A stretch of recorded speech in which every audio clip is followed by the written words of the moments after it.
warahmatullahi wabarakatuh. Saya Supriyanto, Sekretaris Umum Pimpinan Pusat Serikat Pekerja Logam Federasi Serikat Pekerja Metal Indonesia. Saya mau sedikit bercerita. Pertama adalah tentang keberadaan Omnibus Law yang mana kita semua sudah tahu, hampir semua orang tahu bahwa dengan adanya Omnibus Law itu sangat luar biasa berdampak pada khususnya kaum pekerja. Jadi banyak sekali perusahaan yang memanfaatkan ketika ada Omnibus Law itu melakukan PHK, efisiensi dengan dasar-dasar yang dicari-cari, alasannya kemudian dengan memberikan pesangon yang begitu rendah. Dan kita mengawal perjuangan Omnibus Law itu dari masih belum terbentuk Omnibus Law, bahkan masih dalam bentuk rancangan, dan kami berterima kasih pada FSPMI yang selalu eksis mengawal bagaimana kita bisa menghancurkan Omnibus Law, dan ujungnya adalah keputusan dari Judicial Review kemarin yang kita bisa nikmati bersama, yaitu yang menjadi euforia kita di akhir-akhir ini adalah terkait penetapan upah. Kita semua tahu bahwa terutama di kawasan industri di Tangerang dan mungkin Bekasi ada beberapa perusahaan yang eksodus ke Jawa Tengah ya. Karena di Jawa Tengah upahnya yang begitu rendah, tapi tidak dibarengi dengan hak-hak pekerja yang harus diberikan oleh perusahaan. Saya ambil contoh di Tangerang ada beberapa perusahaan yang eksodus dengan dasar bangkrut, pilot, kemudian memberikan pesangon, kompensasi yang menggunakan Undang-Undang Cipta Kerja yang jumlahnya cuma 0,5. Bahkan beberapa karyawan pekerja yang harusnya 1 atau 2 tahun lagi masuk usia pensiun, ternyata mereka sudah kena efisiensi, dan itu sangat merugikan sekali bagi pekerja. Jadi bagi kami Undang-Undang Cipta Kerja Omnibus Law ini sangat membunuh ya, kaum pekerja. Dan seperti kita ketahui sekarang angka pengangguran korban dari PHK yang terjadi khususnya di Tangerang, saya lihat akibat perusahaannya yang eksodus ke Jawa Tengah atau mereka beralasan tutup kemudian melakukan pemutusan hubungan kerja, memberikan pesangon yang sangat rendah. Faktanya perusahaan itu bisa kemudian beroperasi kembali. Itu banyak terjadi seperti itu. Karena itu kami SPMI sangat konsisten ya dalam memperjuangkan bagaimana Omnibus Law itu bisa kita hancurkan, dan itu sudah ada bukti dari perjuangan kita yang terus-menerus continue, dan kemudian lewat putusan Mahkamah Konstitusi kita dikabulkan sebagian. Dan kaum buruh patut bersyukur ya, karena di tahun 2024 ini pemerintah memutuskan kenaikan upah minimum tidak menggunakan PP 36. Jadi 6,5 kenaikan upah minimum kemudian dibarengi dengan upah minimum sektoral, dan beberapa daerah memang kita masih berjuang terkait upah minimum sektoral. Omnibus Law terhadap tenaga kerja sudah jelas sangat menyiksa bagi kaum pekerja ya. Pertama adalah hubungan kerja ya.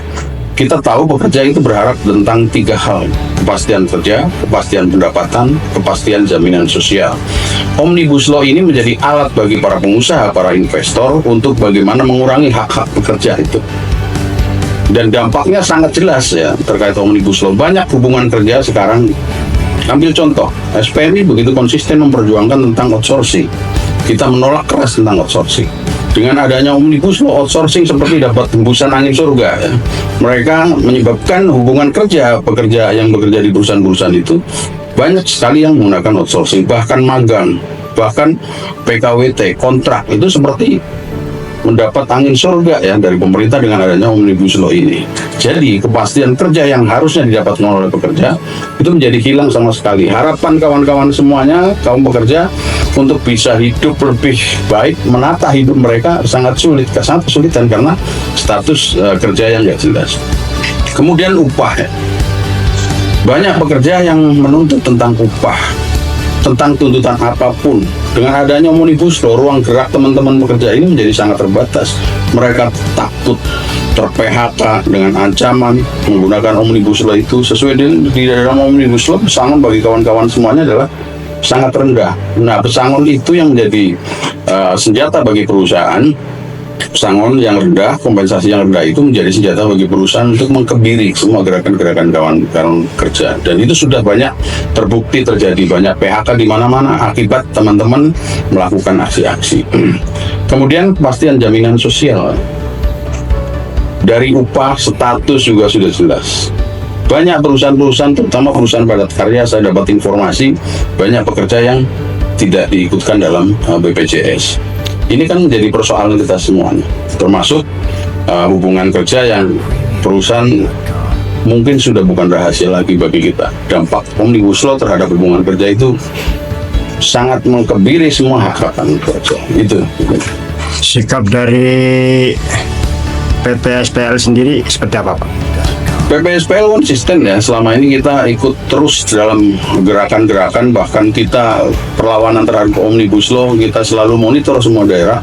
Kita pastikan kawan-kawan memberikan data kepada kita terkait pengawalan aksi kita untuk menolak Omnibus Law ya. Terkait ini, saya sih berharap kemarin JR itu memutuskan bukan cuma sebagian, tapi seluruhnya Omnibus Law itu kita hancurkan semuanya seperti itu. Kita akan kembali ke Undang-Undang 13 seperti itu. Saya ambil contoh salah satu daerah saja. Tangerang itu kita dari 61 PUK di awal adanya Omnibus Law lahir, kemudian di tahun 2024 itu kita sekarang tinggal 28 PUK. Artinya berapa PUK yang kemudian hilang atau yang perusahaannya memang pilot.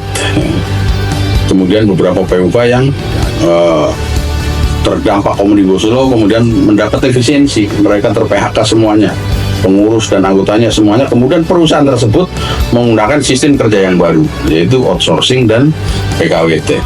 Itu yang paling terasa sekarang adalah hubungan kerja itu menjadi rusak semuanya. Jadi banyak perusahaan yang sebenarnya karyawannya itu, saya ambil contoh salah satu perusahaan ada di Serang ya. Dulu karyawannya karyawan tetap semuanya, kemudian perusahaan melakukan efisiensi menggunakan Omnibus Law 0,5 kan. Faktanya adalah mereka bekerja kembali tapi harus lewat outsourcing atau PKWT. Ya artinya kan Omnibus Law ini dampaknya sudah sangat menusuk sekali buat kaum bekerja. Meskipun kita memenangkan di JR sekarang, yang terjadi adalah bahwa sisa-sisa dampak dari Omnibus Law yang lalu itu kan memang betul-betul masih terasa bagi kawan-kawan semuanya. Yaitu salah satunya adalah beralihnya dari sistem kerja yang dulu permanen, kemudian sekarang banyak menggunakan outsourcing maupun PKWT yang terus-menerus seperti itu dilakukan. Itu banyak terjadi seperti itu. Terkait UMSK, ini kan ada beberapa daerah yang belum selesai ya. Kita tentu akan melakukan konsolidasi ya, bagaimana strategi perjuangan upah, karena kita sudah berjuang di tataran birokrasi ya. Pemerintah sudah mengeluarkan regulasi, tapi kita meletakkan di semua unit kerja kan tidak segampang itu ya, karena kita harus bagaimana PUK berkomunikasi, melakukan bipartit dengan manajemen. Itu kadang-kadang manajemen persoalan upah itu sebenarnya dua hal yang menjadi kunci ya, antara kemauan pengusaha atau kemampuan itu. Ada yang perusahaan sebenarnya mampu tapi karena nggak mau, kemudian nyari celah, mereka melakukan bipartit, memberikan alasan berbagai alibi kepada PUK untuk tidak menetapkan sesuai dengan SK yang sudah ditetapkan oleh gubernur. Jadi antara kemauan dan kemampuan itu. Ada beberapa perusahaan yang memang mungkin kalau dipaksa betul menggunakan upah sektoral contohnya, mungkin ada yang tidak mampu ya. Kalau dipaksakan menggunakan sektoral, itu kan tentu PUK yang tahu sendiri kan kondisi perusahaan itu, apa betul-betul perusahaan itu mampu atau tidak.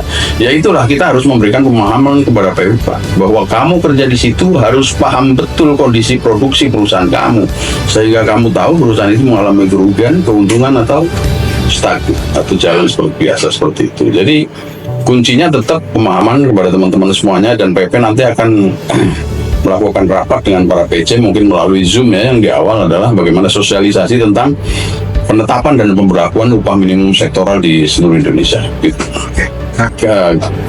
Kami dari PPSPL PSPMI mengajak kepada semuanya ya. Pertama adalah terkait penetapan upah di tahun 2025 ini. Saya berharap kepada semua PUK, semua para pimpinan cabang saling bersinergi ya. Jadi kepada PUK juga jangan, kalau terjadi kebuntuan di tingkat unit kerja, jangan kemudian ambil keputusan sendiri. Berkomunikasi, berkoordinasilah dengan para pimpinan cabang atau dengan pimpinan pusat. Nanti biar kita berdiskusi dan membuat konsep secara bersama-sama. Ya. Harapan kami jangan ada yang main-main dengan manajemen, kompromi yang negatif, ya kan, terkait penetapan upah hanya untuk bargaining pribadi. Ya. Itu yang sangat haram bagi kami untuk mengarahkan seperti itu. Jadi kami pimpinan pusat terkait pemberlakuan UMK dan UMSK kita akan selalu berkoordinasi dengan para pimpinan cabang. Nanti pimpinan cabang akan berkonsolidasi dengan seluruh unit kerja untuk pemberlakuannya seperti apa. Seperti itu. Terima kasih. Cukup.